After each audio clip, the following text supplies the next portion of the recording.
All right, let's just jump right into it. Welcome to today's Explainer.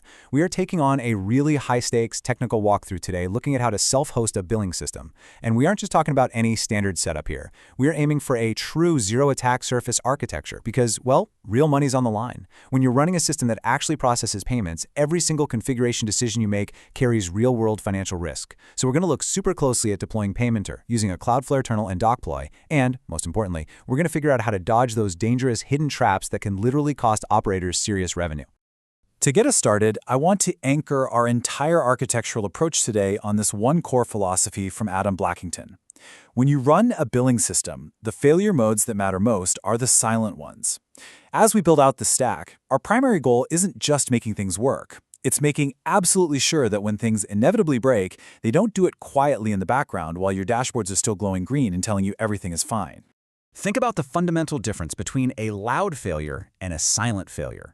A loud failure, that's an immediate crash, an out-of-memory error, or a blaring system alert. You know it's broken right away, so you can just go in and fix it. But a silent failure?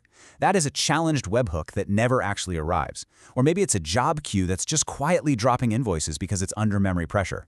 Your revenue completely stops updating, but your server, it looks completely healthy. So throughout this explainer, we are deliberately designing for those loud failures to protect your bottom line. Section 1. The Silent Failure Trap. Okay, so let's define the core components of our tech stack before we start wiring them all together. First up is Paymenter. If you're not familiar, this is a free, MIT-licensed Laravel billing and client management platform. It's really built for hosting companies to automate subscriptions, handle invoicing, and manage service provisioning.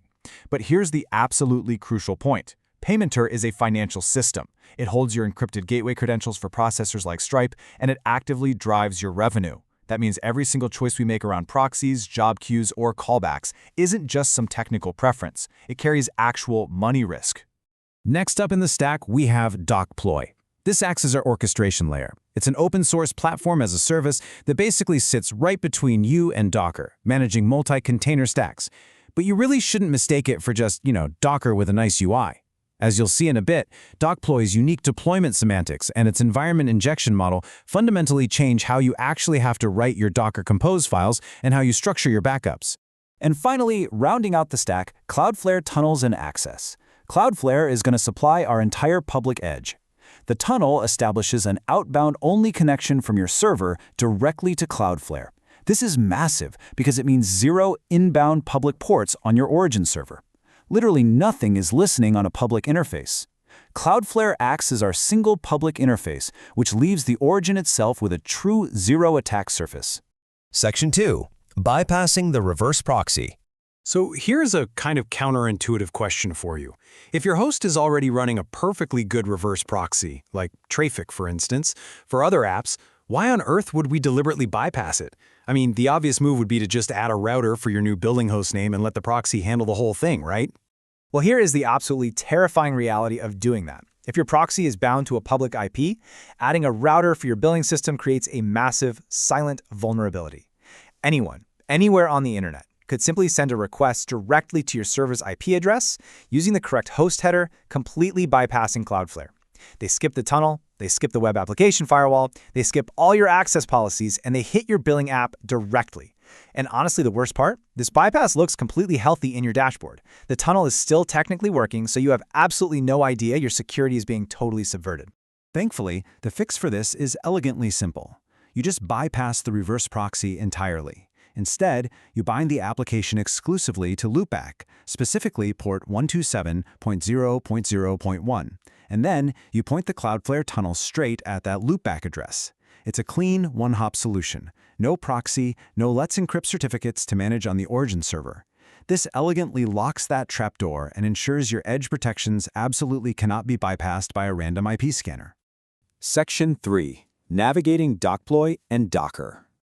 Now, when you're deciding between putting everything in a single Compose service versus using managed database options, you really have to consider the risk of password drift. Think about it. If you split your app and your database up, you have to set a database password and then manually copy it into the app's environment variables. That creates password drift by construction. But by bundling the database and cache into a single Compose file, the password is defined exactly once as a variable and then just referenced by both. It structurally prevents that silent password drift. Plus, it gives us atomicity. One single action brings the entire stack up or takes it down together. When it actually comes to setting this up via the Dokploy API, it requires a mandatory 3-call sequence. And listen, the order matters. First, you create the shell. And a huge warning right here. Server ID is mandatory on cloud setups, even if the docs kind of make it look optional. If you omit it, you are going to get a wildly misleading authentication error.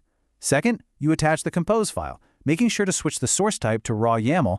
And third, you inject the environment variables. If you skip a step, or if you decide to put secrets directly in the compose file instead of injecting them properly, well, go grab a large coffee because you are going to be chasing phantom authentication deployment errors for hours.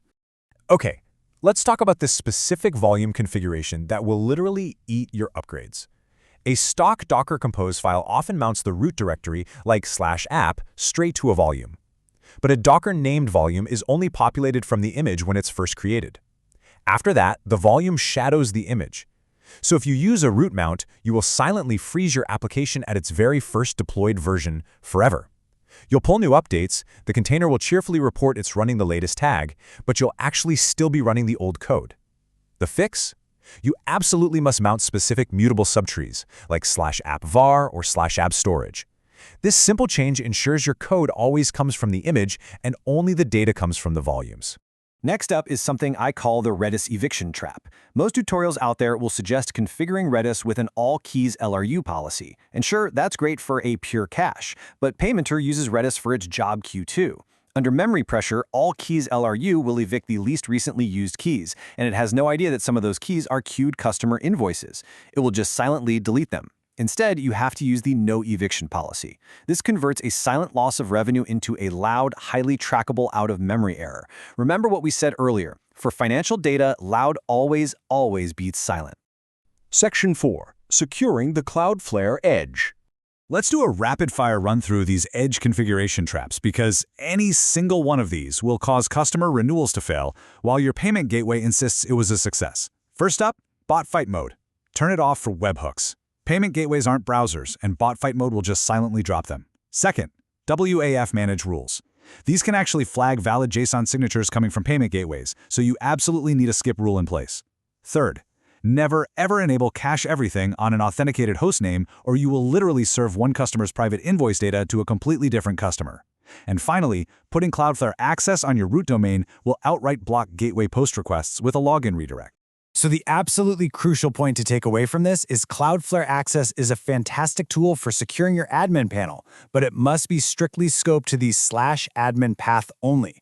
Customer routes and webhook endpoints have to remain ungated. Scoping access properly isn't just some nice-to-have best practice, it is the literal difference between a secure backend and a completely broken revenue stream. If you accidentally gate your webhooks, your gateway's record a delivery failure, and your system never logs the payment. Section 5. Untested backups are hypotheses. Moving on to safety nets, we highly recommend 2 distinct backup schedules to separate object storage. First up, a 30-day retention period specifically for your database dumps. These house all the absolutely critical customer and billing records. Second, you want a 14-day retention for your volume backups.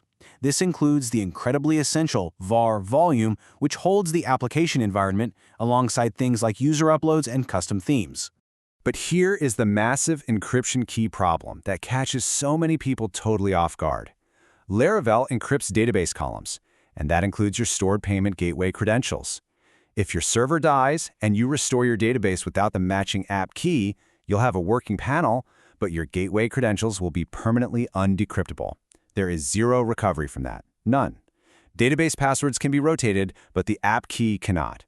You absolutely must store it safely outside the backup system entirely, like in a secure password manager, to ensure your backups are actually usable when disaster strikes. Which leads us to a final, pretty provocative question to leave you with. When did you last actually rehearse a restore on your billing system? Look, a backup that you haven't explicitly tested by pulling it into a throwaway container and verifying the row counts, that's just a hypothesis. It's not a real backup until you've proven you can restore it. I highly urge you to rethink the reliability of your own infrastructure and test your safety nets today. Thanks so much for focusing in with us, and we'll catch you on the next explainer.